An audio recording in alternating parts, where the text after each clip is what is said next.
Hello everyone, welcome to another class of stoichiometry. तो आज की क्लास में हम क्या करने वाले हैं, हम रिलेटिव मॉलिक्यूलर मास के बारे में पढ़ेंगे। बट उससे पहले हम एक बार ये देख लेते हैं कि रिलेटिव एटॉमिक मास क्या था। रिलेटिव एटॉमिक मास में हमने कैलकुलेट किया था mass of a single atom, मतलब एक एटम का मास हमने कैलकुलेट किया था, वो भी रिलेटिव। रिलेटिव का क्या मतलब था? With respect to hydrogen atom, मतलब हाइड्रोजन एटम को हमने 1 म्यू माना था। फिर बाकी एटम्स को हमने देखा था कि वो हाइड्रोजन एटम से कितना हैवियर है। ठीक है, अब उसके अंदर हमारे पास क्या है कि हमारे पास नॉन फ्रैक्शनल एटॉमिक मासेस आए थे, मतलब कि होल नंबर वैल्यूज आई थी। ठीक है, एंड हमारे पास फ्रैक्शनल वैल्यूज आई थी, जैसे कि क्लोरीन के लिए हमने पढ़ा था कि 35.5 आई है। एंड वो क्यों आई थी? क्योंकि वो आइसोटॉपिक मिक्सचर्स की फॉर्म में एग्जिस्ट करते हैं।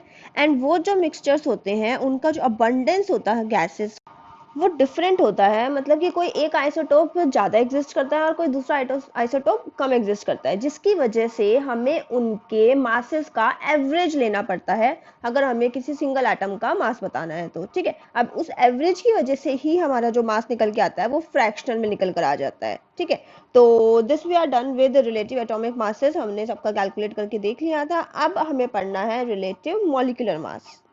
बट ये कैलकुलेट करने से पहले हमें ये पता होना चाहिए कि मॉलिक्यूल होता क्या है। ठीक है, तो मॉलिक्यूल क्या होता है? मॉलिक्यूल होता है कॉम्बिनेशन ऑफ टू एटम्स। ठीक है, अगर हम दो एटम को कंबाइन कर रहे हैं तो वहां पे हमारे पास आता है मॉलिक्यूल। अब मॉलिक्यूल के अंदर भी हमारे पास दो टाइप्स होते हैं, जो कि होते हैं एलिमेंट्स एंड कंपाउंड। अब आपको ये खुद ही देखकर समझ आ जाएगा कि अगर हम दो सेम एटम्स को कंबाइन कर रहे हैं, टू सेम एटम्स को कंबाइन करते हैं, तो हमारे पास आता है एलिमेंट। ठीक है, बट अगर हम टू डिफरेंट एटम्स को कंबाइन कर रहे हैं, डिफरेंट एटम्स को, तो हमारे पास आता है कंपाउंड। फॉर एग्जाम्पल, अगर हम एलिमेंट्स के अंदर देखें, देखो हमने क्या लिया, हमने H2 लिया, O2 लिया, N2 लिया, P4 लिया, S8 लिया। ठीक है, सबके अंदर सेम टाइप ऑफ एटम्स ही है। जैसे कि अगर हम हाइड्रोजन गैस की बात कर रहे हैं, H2 की बात कर, तो उसके अंदर दोनों एटम हाइड्रोजन के ही हैं। ऐसे ही अगर हम O2 की बात करते हैं तो दोनों एटम ऑक्सीजन के ही हैं। अगर आप P4 की बात करना चाहते हो तो उसके अंदर जो 4 एटम्स हैं वो 4 के 4 एटम्स फोस्फोरस के ही हैं। ऐसे ही आपके पास और भी बहुत सारे एग्जांपल्स आ जाए। नेक्स्ट टाइप ऑफ मॉलिक्यूल जो हम देख रहे हैं वो है हमारे पास कंपाउंड। उसके अंदर जैसे फॉर एग्जांपल अगर हम H2O का ही केस लें तो H2O के अंदर हमारे पास 2 हाइड्रोजन एटम्स हैं एंड सिंगल ऑक्सीजन एटम है। इट मीन्स यहाँ पे डिफरेंट एटम्स का कॉम्बिनेशन हुआ है, इसीलिए हम इसे बोलते हैं कंपाउंड।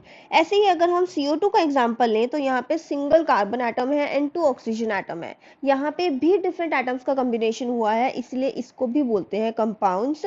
तो आई होप आपको एलिमेंट एंड कंपाउंड का डिफरेंस समझ आ गया हो। तो अब हम रिलेटिव मॉलिक्यूलर मास निकालने के लिए रेडी हैं। तो सबसे पहले हम रिलेटिव मॉलिक्यूलर मास निकालते हैं अपने एलिमेंट का। ठीक है, तो इसमें मैंने वही सेम एग्जांपल्स लिए हुए हैं। तो अगर हम H2 का मास निकालना चाहते हैं, रिलेटिव मास निकालना चाहते हैं, तो हमें ये पता है कि हाइड्रोजन, 1 हाइड्रोजन का जो मास होता है वो 1 होता है। तो 2 हाइड्रोजन का मास कितना हो जाएगा? हम उसे 2 से मल्टीप्लाई कर देंगे तो यहाँ पे हमारा आंसर आ जाएगा 2 म्यू। ठीक है, ऐसे ही अगर हमें ऑक्सीजन का निकालना है, O2 का निकालना है, तो हमें पता है कि सिंगल ऑक्सीजन का जब प्रोटॉन प्लस न्यूट्रॉन किया था तो हमारे पास सिंगल ऑक्सीजन का मास आया था 16। तो जब हम उसे 2 से मल्टीप्लाई करेंगे, बिकॉज हमें O2 का निकालना है, तो यहाँ पे क्या हो जाएगा हमारे पास 32 म्यू। ठीक है, ऐसे ही जो नाइट्रोजन, सिंगल नाइट्रोजन का जो मास आया था वो आया था 14। तो जब हम इसको 2 से मल्टीप्लाई करेंगे तो हमारा क्या हो जाएगा 28 म्यू। ग्रेट। तो ऐसे ही जो फॉस्फोरस का मास होता है वो होता है 31, सिंगल फॉस्फोरस का मास। तो जब हम इसे 4 से मल्टीप्लाई करेंगे तो यहाँ पे हमारा आ जाएगा 124 म्यू। ग्रेट। ऐसे ही अगर हमें S8 का निकालना है तो सिंगल सल्फर का होता है 32, एंड जब हम उसे 8 से मल्टीप्लाई करेंगे तो विल गेट 256 न्यू। ठीक है, तो हमने ये जितने भी मासेस निकाले हैं वो हमने रिलेटिव मास निकाले हैं। यहाँ से हमें क्या पता चल रहा है कि ये सारे के सारे कितना टाइम्स हैवियर हैं सिंगल हाइड्रोजन एटम से। ठीक है, तो यहाँ पे हमने मॉलिक्यूलर मास निकाल लिया है एलिमेंट का। अब हम निकालते हैं कंपाउंड का मॉलिक्यूलर मास। तो अगेन मैंने फिर से वही सेम एग्जांपल्स लिए हैं प्रीवियस वाले। तो यहाँ पे अगर हमें H2O का मास निकालना है, H2O इज अ कंपाउंड, तो अगर हमें उसका मास निकालना है तो हमें यहाँ पे क्या करना होगा, सबसे पहले हमें देखना है कि यहाँ पे 2 हाइड्रोजन एटम्स हैं, ठीक है। तो सिंगल हाइड्रोजन एटम का मास होता है 1, तो 2 से फिर हम उसे मल्टीप्लाई करेंगे एंड देन हमें ऑक्सीजन का मास ऐड करना है जो कि 16 होता है।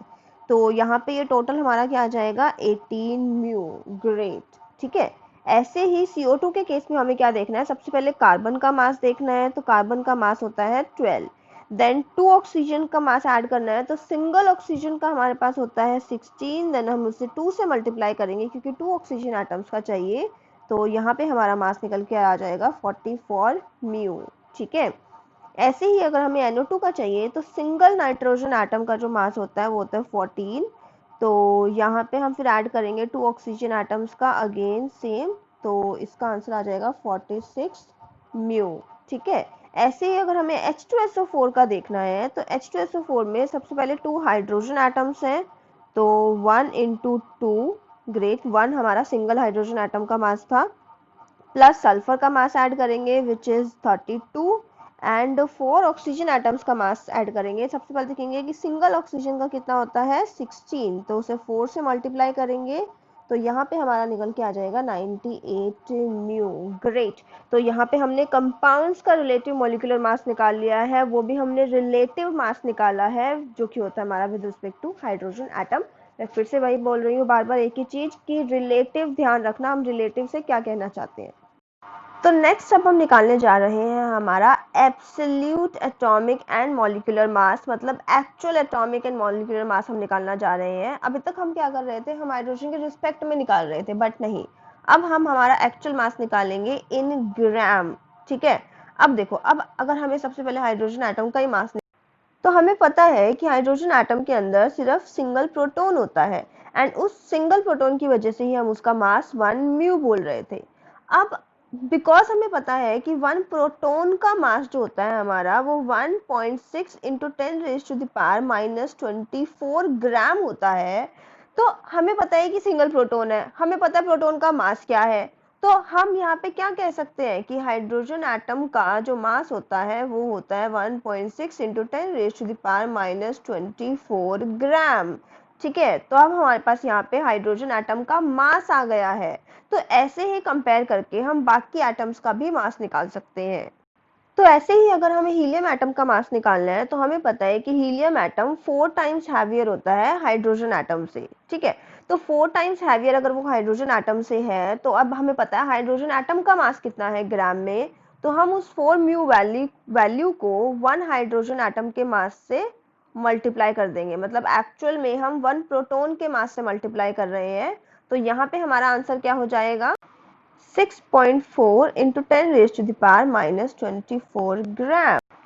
तो ऐसे ही अगर हमें मास ऑफ नाइट्रोजन एटम निकालना है तो हमें पता है सिंगल नाइट्रोजन जो एटम होता है वो 14 टाइम्स हैवियर होता है हाइड्रोजन एटम से, तो हम उसको भी प्रोटॉन के मास से मल्टीप्लाई करके, हमारा यहाँ पे आंसर आ जाएगा 22.4 into 10 raise to the power -24 gram, ठीक है। तो यहाँ पे हम कहीं ना कहीं एब्सोल्यूट मास निकाल पा रहे हैं अपने सारे एटम्स का। तो ये तो हमने एब्सोल्यूट मास निकाल लिया इन ग्राम हमारे एटम्स का। अगर हमें ऐसे ही हमारा मॉलिक्यूलर मास निकालना है, एब्सोल्यूट मॉलिक्यूलर मास, तो फॉर एग्जांपल अगर हम H2 का ही निकालना चाहते हैं, तो हमें पता है H2 के अंदर 2 एटम्स है ना, तो इसका जो मास था हमारे पास वो हमारे पास 2 म्यू था, तो इसे भी अगर हम हमारे प्रोटॉन के मास से मल्टीप्लाई कर देते हैं तो यहाँ पे हमारे पास आ जाएगा 3.2 into 10 raise to the power -24 gram. Great, तो अब हमने यहाँ पे मॉलिक्यूल मतलब एलिमेंट का भी मास निकाल। तो ऐसे ही अगर हमें नाइट्रोजन गैस का मास निकालना है, मतलब N2 का मास निकालना है, तो हमें पता है कि ये 28 टाइम्स हैवियर होता है हाइड्रोजन से, तो 28 को हम मल्टीप्लाई कर देंगे 1.6 into 10 raise to the power -24 से, तो यहाँ पे हमारे पास आ जाएगा 44.8 into 10 raise to the power -24 gram, ठीक है। ऐसे ही अगर हमें P4 का मास निकालना है तो हमें पता है कि जो ये होता है ये 124 टाइम्स हैवियर होता है हाइड्रोजन से, तो इसको भी अगर हम 1.6 into 10 raise to the power -24 से मल्टीप्लाई करेंगे तो हमारा आंसर आ जाएगा 198.4 into 10 raise to the power -24 gram. Great. तो ऐसे ही हमने सारे एलिमेंट्स का मतलब एलिमेंट्स का भी हमने एब्सोल्यूट मास निकालना सीख लिया है। तो ऐसे ही अगर हमें मान लो कि कंपाउंड का मास निकालना है, फॉर एग्जांपल अगर हमें CO2 का मास निकालना है, तो CO2 हमें पता है कि 44 टाइम्स हैवियर होता है हाइड्रोजन से, तो इसको भी हम 1.6 इंटू 10⁻⁻24 से मल्टीप्लाई करेंगे, तो हमारा आंसर आ जाएगा 70.4 इंटू 10⁻⁻24 ग्राम। ऐसे ही अगर हमें मान लो H2SO4 का मास निकालना है, H2SO4 which is a compound, तो वो 98 टाइम्स हैवियर होता है हाइड्रोजन से, तो ऐसे ही 98 को जब मल्टीप्लाई करेंगे 1.6 इंटू 10⁻⁻24 से, तो हमारे पास आ जाएगा 156.8 इंटू 10⁻⁻24 ग्राम। तो यहाँ पे हमने क्या किया है, हमने एलिमेंट का भी देख लिया है कि मास कैसे निकालना है, एंड हमने कंपाउंड का भी देख लिया है कि एब्सोल्यूट मास कैसे निकालना है। ठीक है, तो हमें कुछ नहीं करना होता। रिलेटिव मास और एब्सोल्यूट मास में सिर्फ इतना ही फर्क है कि एब्सोल्यूट मास के अंदर हमें रिलेटिव मास को मल्टीप्लाई करना होता है 1.6 इंटू 10⁻⁻24 ग्राम से, which is a mass of one proton, and हम ये भी कह सकते हैं which is a mass of one hydrogen atom, क्योंकि हाइड्रोजन एटम के अंदर सिंगल प्रोटोन ही होता है सिर्फ। ठीक है, तो यहाँ पे आई होप आपको दोनों चीजें समझ आ गई है, relative masses and the absolute masses. तो नेक्स्ट क्लास में हम करेंगे हमारा मोल कंसेप्ट, जो कि बहुत ज्यादा इंपॉर्टेंट टॉपिक है। सो तब तक के लिए stay connected, stay safe and bye bye.